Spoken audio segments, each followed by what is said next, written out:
that you were accused of anti-Semitism. My mother, in 1936, was in the East End of London with the Jewish community, with the Jewish people, opposing fascism. There is nothing anti-Semitic in supporting Palestinian people. Daily Mail had, I think, 14 pages of attacks on me. We were for redistribution of wealth and power. We were ending university fees, but it meant I was in a minority in my own shadow cabinet. So these are your own members Yeah. trying to have a vote of no confidence against you as a leader. Yeah. The Conservative government, led by Theresa May, thought that if they called a surprise general election, then they would easily win it. They would destroy the Labour Party, destroy me, and destroy the whole movement that had built up around this idea of an alternative politics. They made a catastrophic miscalculation. A delegation of them turned up my office and said, "You're going to resign now so that we're not destroyed as a party." And so Jeremy, I can't get that around my head. Keir Starmer stood to be leader of the party and rather bizarrely claimed I was his best friend. It was kind of news to me, and it was news to all my friends as well. Keir Starmer then used his authority and suspended my membership, which was... What's the vision for your party? Your party, I'm determined, will be that community organising operation. Tides turn, and the tide is turning.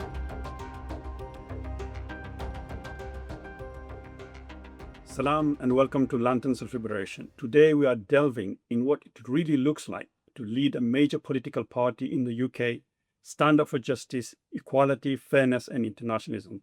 What does it take to climb from backbenchers to front bench, the fights against the political mainstream, and how supporters, party machines and the media, opponents and all shape the leader's path and political vision. To help us unpack that, I am honoured to be joined by Jeremy Corbyn. Jeremy has been a Member of Parliament for Islington North since 1983. Jeremy became a national figure as a leader of the Labour Party and the leader of the opposition from 2015 to 2020.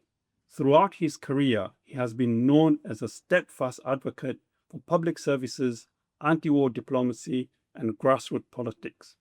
More recently, he has been active in a new political organization and the founder of your party. Jeremy's story from long-time backbencher to the center of a mass movement and a target of fierce opposition is a powerful case study in modern political leadership and standing up for justice. We hope to discuss about the forces that pushes against him, the grassroots movement that rallied behind him, and how those years continue to shape his political vision and outlook. Assalamu alaikum, Jeremy. Thank you for joining us for Lanterns of Liberation. Thank you very much for inviting me. It's a real pleasure to be here on Lanterns of Liberation, and it's a lovely title for a discussion, and thank you. Thank you, Jeremy. Let's start in a way, multiple pose multiple questions together. What I want to find out is what figures, ideas and issues has informed your life and your political worldview. I've always enjoyed meeting people from different backgrounds, different places and different walks of life. And I grew up in a very small rural community in the Midlands in Shropshire, and went to the local school.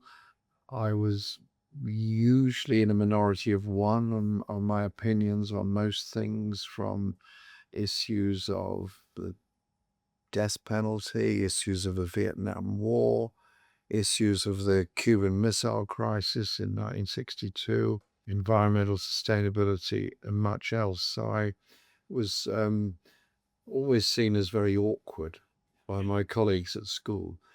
I was not particularly academically very successful, mainly because I wasn't terribly interested in the sort of exam culture of learning. I was more interested in reading around a subject and being active in lots of things. And so when I left school, I was very lucky to be allowed to go to Jamaica and the Caribbean as a volunteer teacher and youth worker, which is what I did.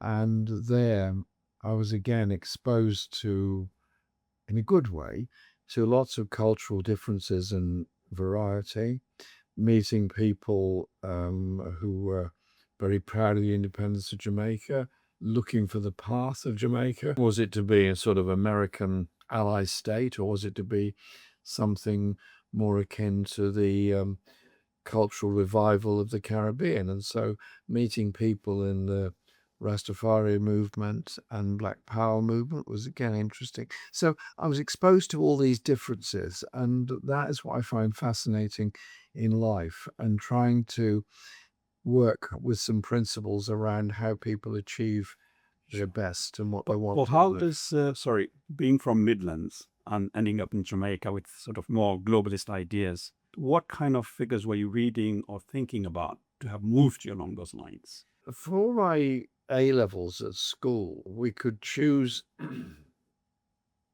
two topics in history, and I chose European history and Russia in the era of revolution.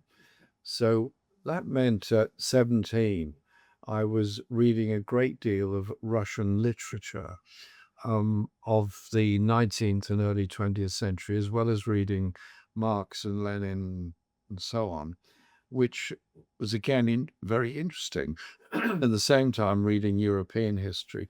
What I wish we'd had was an option of a paper on anti-colonial movements and independence. That's what I wished we'd been reading, but we didn't.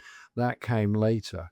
And so my readings were, yes, those, if you like, fairly traditional philosophical texts. And then when I moved to Jamaica, I started reading quite a lot of Caribbean and African history, Frantz Fanon Yeah. and others, and then reading a lot of Nigerian literature. And Chinua Achebe was somebody that had a huge impact on my life. A massive decolonial thinker in a way. Absolutely, it's massive, and it was those sort of philosophy of the leaders of the African independence movements that fascinated me. And so since then, I've read a great deal more on African and Asian history, particularly African history. And those are areas that motivate me. And when I became leader of the Labour Party, I wanted to develop. Can I just stop you there before we Stop go? me. Stop me. I know. Oh, we're not going to. I thought I was gonna We're get going longer to jump than that. so quickly. So you have an anti-colonialist stance, and you go to Jamaica. You're reading African literature. What made you enter the Labour Party as a vehicle towards your political aspirations, or to see some of the action? Why the Labour Party, not the Socialist or the Communist Party? Well, I grew up in, as I said, a small community in Shropshire. I was interested in the 1964 election. I was only, 14, 15 at the time. And it was a prospect of ending Conservative government. Harold Wilson had become leader of the Labour Party. And we campaigned for Labour in the 64 election, disagreed with the stance the new government took on Vietnam, but there were other aspects to what they were doing, which was quite good. 1966 election, which was when Labour had a very small majority, they wanted to get a bigger one, understandably. I campaigned very hard in that election and then became active in the Labour Party. As a result, did I disagree with the Labour Party policies? Yeah, straight away, on particularly Vietnam and issues like that, and Rhodesia. I was involved with other groups in strikes that took place later on, but I was away in Jamaica and the Caribbean and Latin America for 2 years, and so I was still a member of the Labour Party, but obviously not playing any part in it. And when I came back in late 60s and 70 to England, I then continued my Labour Party activity. And did I think about leaving the Labour Party? Yeah.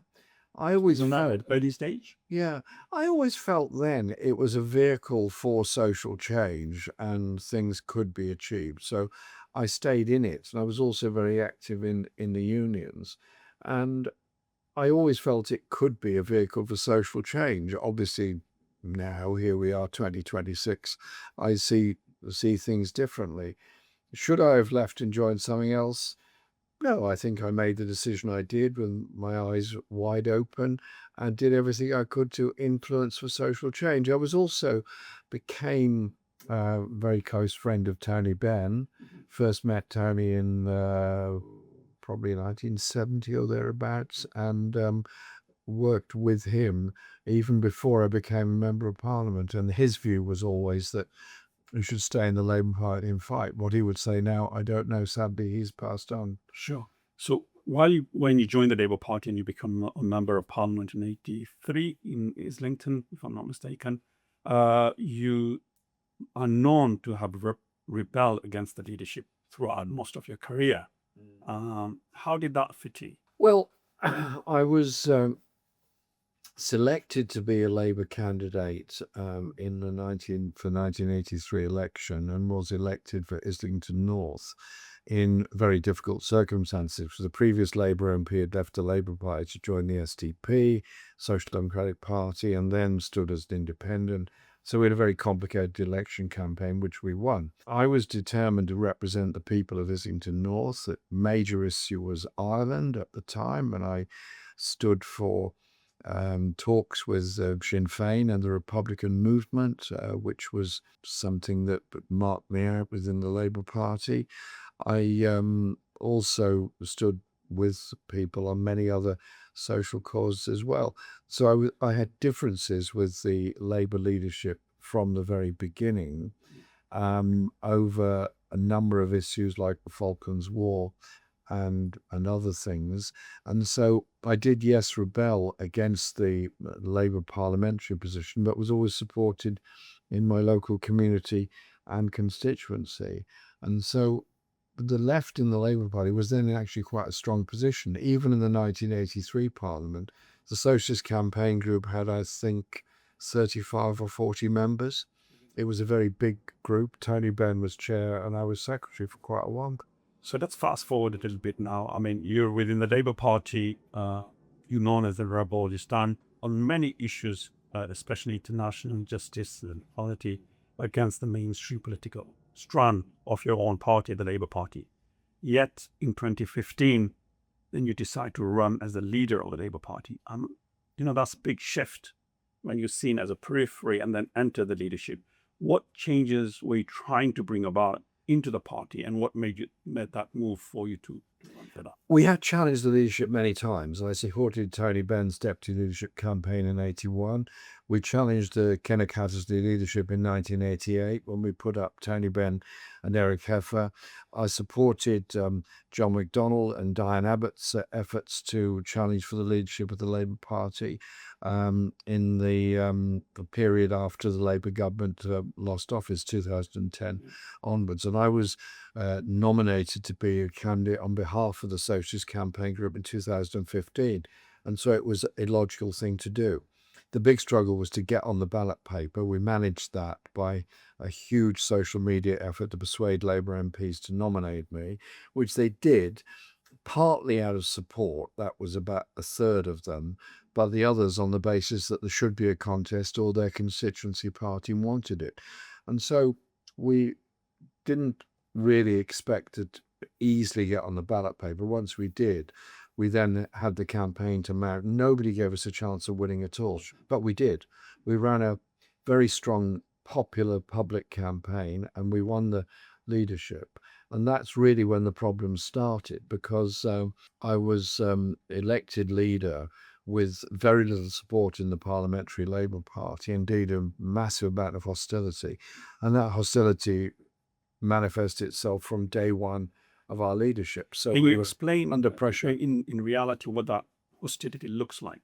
What kind of things were happening to you Well, as a leader of the party by your own members? being the leader of the party means you're the leader of the parliamentary party as well as the party as a whole. I didn't have support in the Parliamentary Labour Party, but I had to appoint a shadow cabinet, if you like, a leadership team from within the Parliamentary Labour Party. I managed to do that, but it meant I was in a minority in my own shadow cabinet. The only real allies I had were John McDonnell, Diane Abbott, John Trickett, Ian Yeah, April. handful of Handfuls, not even a majority in the shadow cabinet. So I had problems from the very beginning. I tried to appeal over their heads to party members over, for example, the issue of bombing campaign in Syria. And I tried to appeal over their heads in the development of party policy. But that was very, very difficult to do. And less than a year later, I was challenged by a motion of no confidence in the parliamentary Labour Party, which was carried by a huge majority. I ignored it on the basis that I'd been elected by party members, not by MPs. Let's just go back. So these are your own members Yeah. trying to have a vote of no confidence against you as a leader. Yeah. Within less than a year, that was our own parliamentary Labour Party members. So these are MPs. So we had to appeal to the members. There was then a challenge on me as the leader of the party. Now, this is where it became very unpleasant, because the leadership of the party is elected by the members of the party and trade unions. But to become a nominee, you have to have the support of MPs. We mounted the argument that the rule book said, if challenged, any challenger must get a certain number of nominations, 50, I think it was. And I therefore argued I didn't need any parliamentary Labour Party nominations. I was already the leader. This was legally challenged, so we went to court on it, and I won the case in court, and therefore was automatically on the ballot paper. And this was a very tough call, and I only won that on the National Executive by 2 votes. That meant there was a leadership challenge, but I won the second election in 2016 by a larger majority than I'd won it the year before. And so we proved to party members and union members that we had that support.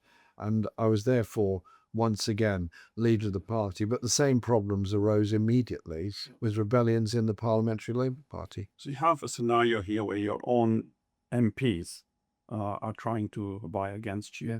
Whereas the membership is supporting you, including trade unions. But there's a third part, the public. I mean, the support you received was phenomenal. I mean, you're almost a celebrity, a political celebrity, and not known to British political spectrum. What do you think brought the people behind you? And I mean, the membership of the Labour Party grew, you had momentum emerge, and new campaign groups supporting you. What did you think you resonated with the public on that? The membership of the Labour Party grew phenomenally, from less than 200,000 when I was first elected to 600,000 by the time I ceased to be the leader of the party. I think it was a very simple message that we were against economic austerity. We were for a global policy for peace, and that we were for redistribution of wealth and power. We were for the mobilization of young people into politics. We were ending university fees. All these kind of issues had a huge public resonance. And whilst the opinion polling was not very good for us throughout the early part of my leadership, the Conservative government, led by Theresa May, thought that if they called a surprise general election, then they would easily win it. They would destroy the Labour Party, destroy me, and destroy the whole movement that had built up around this idea of an alternative politics. They made a catastrophic miscalculation. The day the election was called, our opinion polling showed us on, I think, less than a quarter, 24, 25%, something like that. And a lot of people in my team, my office, were panicked. And the Parliamentary Labour Party made some efforts on the day the election was called to remove me as leader. And this is your own members? Own members. On the day the election is called, a delegation of them turned up my office and said, "Are you going to resign now so that we're not destroyed as a party?" And so I offered them tea and sympathy and understanding, but a negative answer. And so it was our job to go out and campaign. And I said, we're going to run this campaign differently. So we're going to go to every part of the country with a public rally. I can't get that around my head. I mean, you have an election being called and your own members are telling you, no, leave the platform. I mean, what was the almost visceral antagonism against you? Where do you think that emerges from?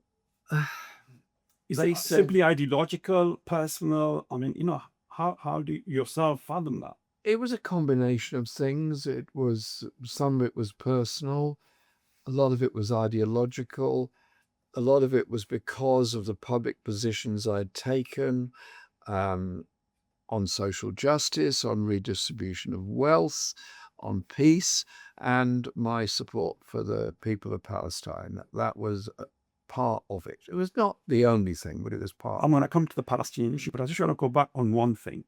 What I'm worried about on trying to understand the British political spectrum, is it also that those who are considered the working class, the proletariat, that when they have somebody they can identify with, the establishment, the bourgeoisie, if you like, in Marxist terminology, would not allow to come that to fruition? Do you think there's an element of that? Because if we think along that line, because then we're in a very concerning situation politically in the country. I was challenging the elitism of power and the elitism of parliament, partly because of the way I was elected by ordinary members of the Labour Party and ordinary members of trade unions, and partly because we were getting very strong support from a minority, albeit minority of the population, but we were getting those huge levels of support, and that they were frightened of and didn't like at all. And I remember going to the Confederation of British Industry conference. Now, these are the captains of industry, and they are very powerful people. And I was there to say that they should pay more tax, they should pay their workers more, and that they should have an understanding that we were going to bring in a government that would bring in public ownership in particularly public services like mail and rail and water and electricity and so on, and that they'd have to get used to that, and we were going to bring in industrial democracy as well. But we would also bring in better education, better training, and better opportunities for people. Most of them were pretty hostile, but some said, well, actually, what you're doing is redressing the imbalances within our society. And so we had to take that message wherever we could and get it out there. But my whole approach was to try and make politics more interesting and more exciting. So all our events, we had music, we had poetry, and we had song, we had dance, as well as sort of more normal political thing. And you know what? The 2017 election campaign, our support started off, as I said, on 24%. And in 6 weeks, we put that up to 41%. I think, and we did that by campaigning. And it literally got 40% of the vote, or nation's vote. Yeah. And if it wasn't first past the post system, you would have been the leader. Yeah. If I remember right. Okay. But I just want to push you on this one thing again, because what I'm concerned about is how do you get the message to the public that there is that, as you mentioned, elitist power, so you say, not grab, but try and preserve it within those people. And to get people like yourself and those who are on the left to move and understand political structure so that their needs come to fruition. Ironically, for my detractors, the unrelenting media attacks and hostility to me from the moment of my nomination to be a Labour leader actually worked in our favour, paradoxically, because I was seen as just fundamentally evil in all aspects of society and life. And people sort of say, well, this guy can't be that evil, really? And so I was accused of just about everything bad you can think of. And on election day in 2017, the Daily Mail had, I think, 14 pages of attacks on me in every conceivable way you could think of. And so that, in a sense, made us interesting. But the other thing that saved us was social media, because the newspapers, particularly the right-wing ones, and I should not leave out the mainstream liberal papers like The Guardian, were also very, very critical and very hostile. So social media was our way of getting past them and the appeal we were able to make through music, through theatre, and so on, had an effect. And so, particularly young people were excited and attracted to it. And so, in the polling that was done on the age groups of people, we were getting over 70% support amongst young voters. Where we were losing was amongst older voters, if you like, in my own age group. Uh, and so it was a question of trying to get past the message of the mainstream media. But things have changed in this country. The BBC, ITV, and Sky don't rule everything. The Daily Mail, Daily Express, Guardian, and so on don't rule everything. And so it is possible, but very difficult to get an alternative message across. How did you feel at a personal level, the opposition that you faced, both for your own ambition not to come to fruition, and understanding that what is coming in the way is not the British public, but more, if you like, the chattering classes and the establishment, and whether we like it or not, the media, the so-called the mainstream media played a pivotal role, and your own MPs in Target. Well, at one level, you could feel very upset, very disappointed, very angry, and so on, and very isolated and very alone. And leadership is a lonely place, because at the end of the day, you're the one who's going to be judged. You're the one who's got to make the decisions of the direction in which you go. You can take all the advice and counsel you like, but you still got to make decisions. And so, yes, at one level, it was and is a lonely place. But on the other side of it is, I've always enjoyed talking and listening to people, whatever their situation. And so I value the opinion of a homeless person I meet on the street as much as I do a media journalist who will tell me their opinions on everything. And so I think you have to have a preparedness to listen to people of all sorts.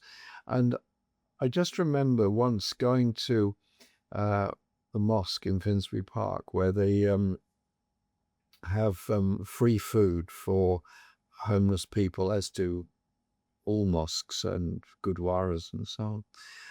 And I remember talking to a man in there who'd been an ex-British soldier who'd become homeless and clearly had suffered by his experience in the armed forces.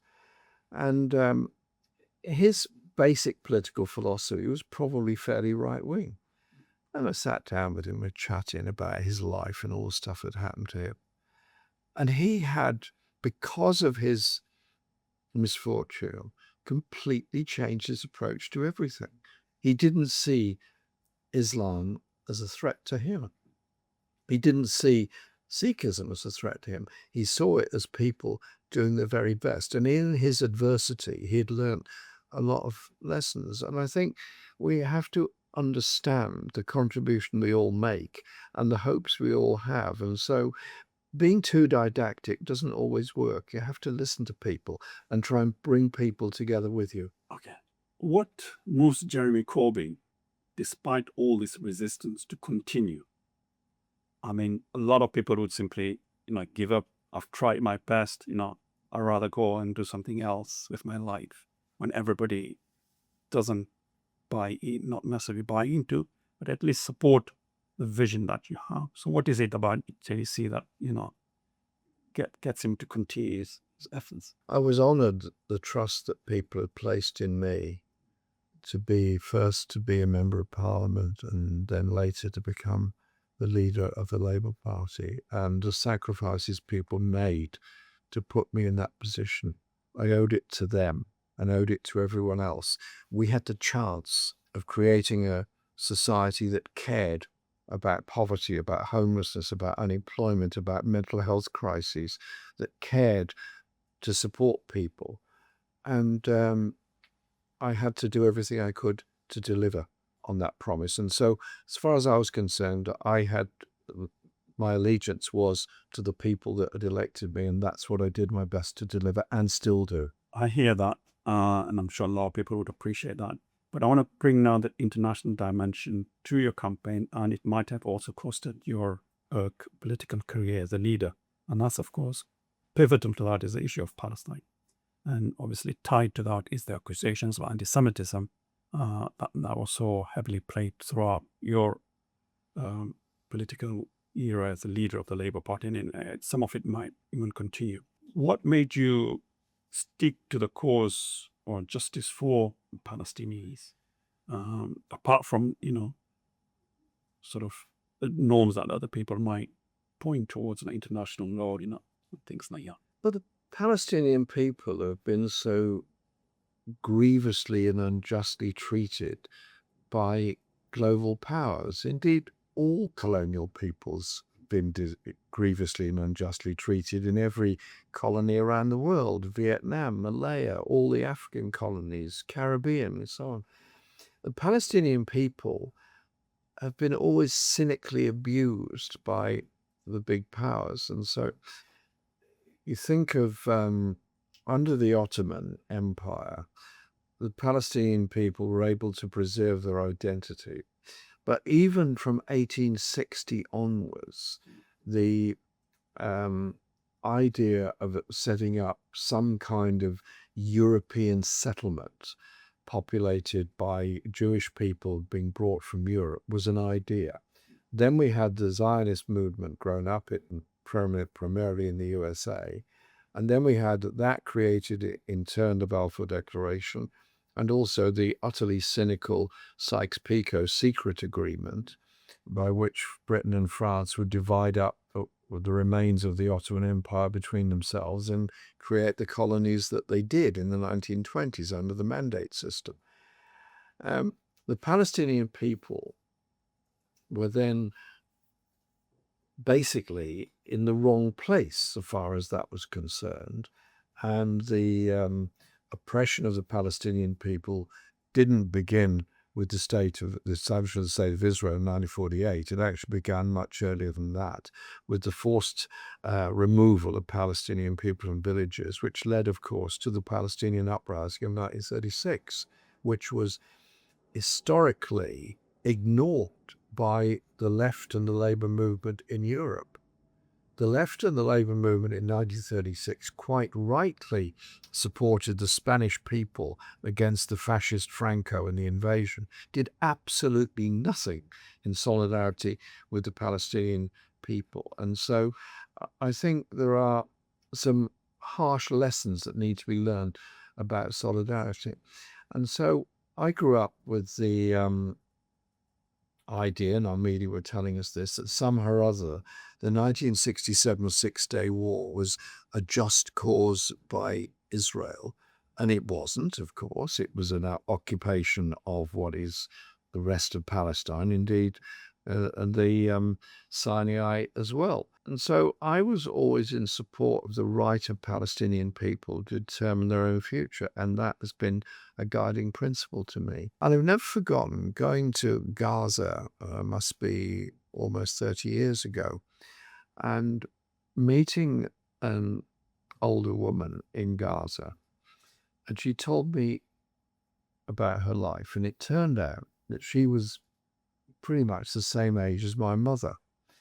And so I sat down with her, we had tea and talked for quite a long time. And she said to me, "How's your mother? What does she do?" So I described my mother's life, which had been a wonderful life and very fulfilling in many ways. And she had 4 children, I'm one of them. She was able to work, and she was able to pursue interests and able to make a great contribution for peace and sustainability in the world. So in a sense, she had a very fulfilling life. And then I said, "Look, you don't need to know about my mom. What about you?" So she described growing up in Jaffa, growing up in a lovely home, orange trees, olive trees all around her, lovely childhood. She said, and then it happened. I knew what had happened, but I said, "What happened?" She said, "The Nakba, 1948. Removed from her home, driven from her home, and she ends up in Gaza. and she's lived in Gaza ever since. And I said, describe your life. She said to me, in reality, my life stopped in 1948. Ever since then, I've lived under occupation. I've lived under siege, and I rely on the United Nations for food, for water, and education for my children. I said, what happened to your children? One's dead, one's in prison in Israel, and two have gone abroad. So she was living there. Her husband had died. So she was just living there on her own with her memories. And it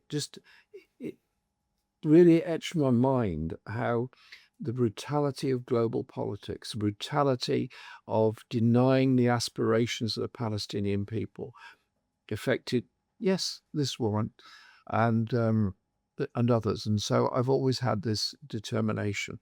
And because we stand up for Palestine, because we stand up against the Israeli occupation of Palestine, the accusations are made that somehow or other it's anti-Semitic to do that. My mother in 1936 was in the East End of London with the Jewish community, with the Jewish people opposing fascism. And I'm with Jewish people that also oppose the occupation of Palestine. There is nothing anti-Semitic in supporting Palestinian people. What I'm hearing from you, Jeremy, both at a national level and at international level, it's the stories of ordinary human beings seems to have touched you and moved you along. That is what's propelling you. You give a very good example of the Finsbury Park Mosque incident, individuals you meet when you're campaigning and going around the country. And that's what's sort of making you carry on with the work. Now, you give a similar example. I don't know whether you are aware that it's individuals that are sort of making you move. But in a way, people would say that in order to win elections, and we're just about to enter that discussion, you sometimes have to be quote unquote pragmatic. You have been standing up against racism and fighting racism throughout your life, yet you were accused of anti-Semitism. How does that feel, or how do you even come to challenge that? You have to stand for what you believe in. And my life has been always in opposition to racism in any form. I remember the hurt that the Caribbean people faced in the discrimination in Britain when they came here as the Windrush generation. They came here to live in poverty and work incredibly hard. And then Enoch Powell made his unbelievably disgusting speech in 1968, which he saw the River Tiber foaming with blood because of the immigration into Britain. And the support Powell received as a result of that. And so my opposition to Powell and to racism has always been there and have been complete. And that racism is anti-Black, is anti-Asian, is anti-Semitic, is anti-Muslim, all of that. So you have to challenge it. And indeed, as a councillor, local authority councillor in the 1970s onwards, I was very involved in anti-racist campaigns. And give another example, in 1977, the National Front tried to march through North London, long time ago. I was the organizer of the Labour Party in the area in Hornsey. And I said, we'll stop them. We'll oppose them, just like they did in 1936 in Caver Street. And so we organised a huge demonstration, me and Bernie Grant and a few others, the late Bernie Grant. I got a call from the Labour Party head office at the time. They phoned me at work. Said, we need to talk to you very seriously. I said, okay, what's that about? And they said, listen, this demonstration you're organising on St. George's Day on the 23rd of April, you've got to call it off. This is against for fascist. I said, what? They said, no, we're telling you, you've got to call it off. I said, why? They said, because it's very damaging to the image of the Labour Party. And what you should do is just tell everybody, go home and ignore the National Front and they'll go away. And so they said, so you're going to call it off then? I said, can I just ask you something? This person, have you read much history? What do you mean? I said, well, let's cut to the chase. Have you read much history of Germany in the 1920s? Why should I? I said, because you might remember, if you concede ground to an evil force like the fascists, like the Nazis, then they take over. And so they said, you're going to call off the demonstration. I said, no, it goes ahead. And I hope it gets bigger. And it will go ahead. And it did. And we got thousands of people there. And we're commemorating it later on this month, or next month rather, with the After commemorative march. But isn't it the same people then who were pointing fingers at you about being anti-Semitic? Yes. It's the same mentality that somehow or other, if you stand for a principle, you are the cause of a problem. Well, if you think about how people have liberated themselves historically, was slavery ended because William Wilberforce was a brilliant orator in Parliament and introduced this bill to end slavery, which ended up compensating the slave owners? Or was it those that died at Morant Bay and other places in Jamaica who stood up against slavery and ended the sugar trade, or the profitability of the sugar trade as a result? Yeah. I mean, people need to learn their history. Absolutely. Jeremy, I'm going to have to fast forward because of the time constraint we have. Of course, then we entered the 2019 general election, and thereafter, the Labour Party does not succeed. What was the reception of the Labour Party at 22? Obviously, we're entering the cusp of the next year, when then you are replaced by Keir Starmer. How does that? I'm not too worried about the politics. I'm concerned about how that operated at the personal level. We got the result we got in 2019. And obviously I was very disappointed and very sad at the result. I'd worked everything I could to try and win that election, but we got the result we did. We couldn't deal with the Johnson bandwagon of nonsense over Brexit and over everything And your else. own parties, And my own party stabbed me in the back all the time. So we had a whole lot to contend with. And so I then stood down as leader of the party, and I remained the leader until April of 2020 while the leadership election went on. Keir Starmer stood to be leader of the party and rather bizarrely claimed I was his best friend. It was kind of news to me, and it was news to all my friends as well. And said essentially that he would follow all of my policies, which was surprising, but he did say that. And indeed won the election against Rebecca Long Bailey. And then started saying that the whole problem of my leadership was the growth of anti-Semitism. Anti-Semitism is an evil. It's a racist trope. It's evil. I did everything I could to stamp out anti-Semitism, but also to stand up against racism in all its forms, including Islamophobia and all the other forms of racism. And there was the Equality and Human Rights Committee investigation into the Labour Party, which we cooperated with and participated in.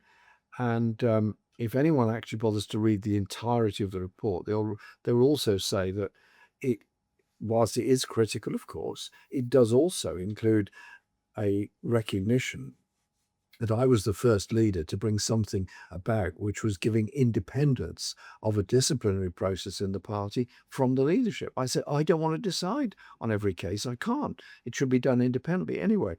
So when the report finally came out, I said what I said, which was that the issue of anti-Semitism had been grossly exaggerated within the party. It was an evil, and one anti-Semite was an anti-Semite too many.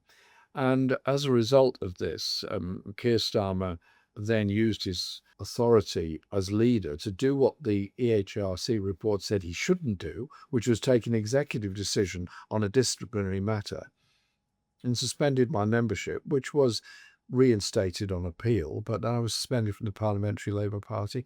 And then Starmer went a stage further later on, a year or two later on, and proposed to the National Executive a resolution that I was not fit to hold public office in any form.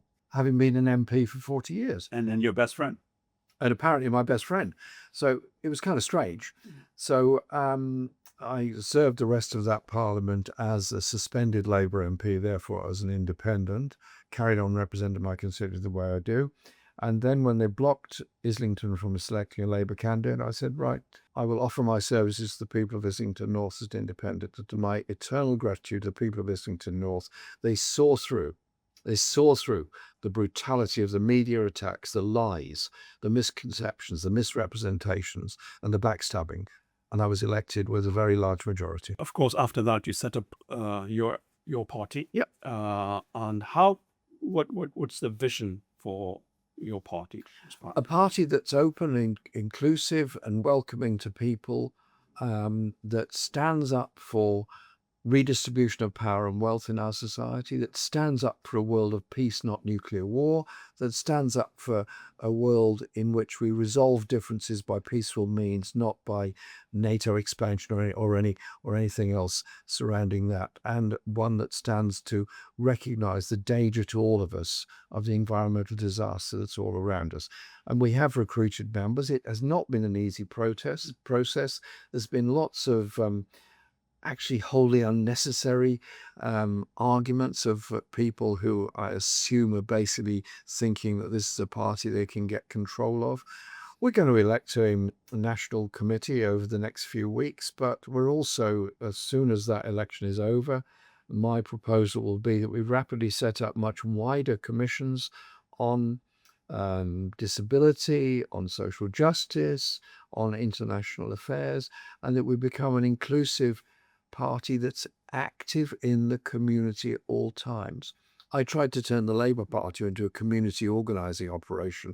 Your party, I'm determined, will be that community organising operation. So if people are worried about the future of their nursery, their hospital, their park, they want a better school, they want a better college, then we will be there as your party organising with them. Will we win every campaign? No, but we will always be there. One thing here is obviously you also alluded to it, that it hasn't been easy, but some people might say that, it hasn't been easy because of the left not having the capacity to accommodate each other's differences. I think there's a lot of truth in that, unfortunately, pursuing ideologically socialist ideas is the right thing to be doing. But it should also be respectful of others and inclusive to others. And we do end up, the left always ends up with sectarian groups that see greater interest in attacking each other than attacking what is the inequalities and injustice of our society. And we've had a bit of that in the development of your party. But listen, we're going to get past that. We're going to get past that and have this socialist umbrella which will be inclusive of all people within our society. I'm determined to achieve that. But the risk is, of course, the whole political spectrum is shifting to the right, globally, not just in Britain, globally. And what it's appearing at the hindsight, at least, at the present moment, is that the left is not likely to counter that. What is the outlook for the British people in that scenario? Well, you say the whole philosophy is moving to the right, and at one level that's absolutely correct. But then there are always things that change. Apartheid ended in 1990 in South Africa as a result of the bravery of the people of Soweto and other places to end apartheid. That was the tide of the right in the world. It was the tide of neocolonialism. It was the tide of neoliberal economics. Yes, there is a move to the right because there isn't an alternative being offered. If you go to a poor community anywhere in Europe that's lost its industries, that has high levels of unemployment, low levels of public service, high levels of drug abuse, deep levels of depression, somebody turns up, Nigel Farage, Kurt Wilders, whoever, Le Pen, and say, you know what your problem of your community is? It's all those immigrants that have come here. It's nonsense. It's utter nonsense, and they know it. Yet, the Labour leadership now the Conservative Party, the Liberal Democrats, all start conceding ground to Nigel Farage all the time and say, well, you say we're going to stop immigration and deport people, we'll deport more people. And so you end up on a nasty, dangerous slope into the abyss of ultra-racism in our society. But there are people who stand up against it. Look at all those young people in Germany. When the AfD did so well, they turned out in Berlin and said, not in our name. Look at all those people that turned up for Black Lives Matter in the USA. Look at all those people demonstrating against Trump now. Tides turn, and the tide is turning. I can see you still got the fight in you, and Absolutely. I hope you carry on. But before I let you go, unfortunately, time is running out. What would be your advice to a young person wanting to enter politics at this stage? Look upon life as what you can do to improve the lives of others. Look upon life as what you can do to make the world a more peaceful, a more sustainable, and a safer place for the future. Look upon what your contribution could be. Don't look upon it as a profession and a career opportunity. Everything we do is political. The shop we go to, the goods we buy, the people we associate with, the causes we take up. And if you're true to yourself, you'll be happy. If you could look in the mirror and say with all honesty, I did what I could, you'll be a happy person. If you become a cynical person that sees other people to be manipulated, you will never be happy. You'll never be satisfied. Jeremy, thank you very much for your time. It's been an honor discussing with you. I wish we had more time to carry on. I wish you all the best. Thank you once again. Thank you, Ishmael. It's a pleasure to be here. Dr. From a fascinating conversation to have with Jeremy Corbyn there. We looked at his journey, and he spoke about his journey in politics, almost his journey of humanizing politics is what I'd probably say. But he also spoke about the issues that he has, whether that be institutionally at a governmental level, where when you try and connect with the very communities that he spoke about, there is almost a roadblock there, and it doesn't allow you to progress. So where do you believe that battle, where does that battle take place? Is it merely a social media battle that we need to have? Or is it something there we need more people on the ground? I think we need those people who accept his politics, the humanizing aspect of his politics, and the need to address the requirements of the basic individual to champion the cause more loudly and expand that. I think what happens, a lot of people remain silent. And of course, they support him, but they do not support him vocally or come up and campaign and lobby for him. And I think that's what's missing. I think people like Jeremy or his politics of trying to bring about equality and welfare can be successful, but it requires a whole army of workers and people who are expanding that discussion. Absolutely. A bit of a broader question here. Now, you discussed at the end there the rise of the far right and also the fight of the left is what you spoke about at the end, and it was very interesting to hear that. Where do you think, though, in terms of the narrative that's displayed is that the right is on the rights? Yeah. But where does the left come into it? It's often neglected from the media. You don't hear much about it. You don't hear about the wins that they have, whether that be the justice side, the social justice side. So where do you think that narrative, and how do you begin to change that narrative on a mainstream media perspective? I think he had a very clear analysis on that the right is not necessarily winning at all. It's the left is there, and what the left requires to do is to make sure that they not only bring about success that is materially evident for the community, but have policies. And more importantly, I think regarding his own move now in your party was to ensure there is no internal divisions. If you can quench those, then they have a platform upon which I think they can bring about success. Absolutely. And final question of this one here is, you mentioned the sort of potential interfighting on the left that often happens quite a lot, right? But it also it's amplified because of the media, the far right, and all of those traits there. What is a uniting factor that we can all agree on the left that would bring everybody together? I mean, you're absolutely spot on. First and foremost, that there's more divisions in the right than there is in the left. Yeah. But the divisions in the right are never highlighted, and they're sort of over exaggerated on the left, and they're magnified. And the second part of your question is what can bring them together? I think it's social justice. I think one thing that unites the left is the idea of social justice, and if we can get them to be focused on that policy, and then see how we can implement that policies rather than look at personalities, I think you have a potential opportunity here for success. Brilliant. Dr. Keswar, thank you very much. Thank you. Thank you for watching. If this conversation sparks something in you, share it, talk about it, and keep asking the difficult questions.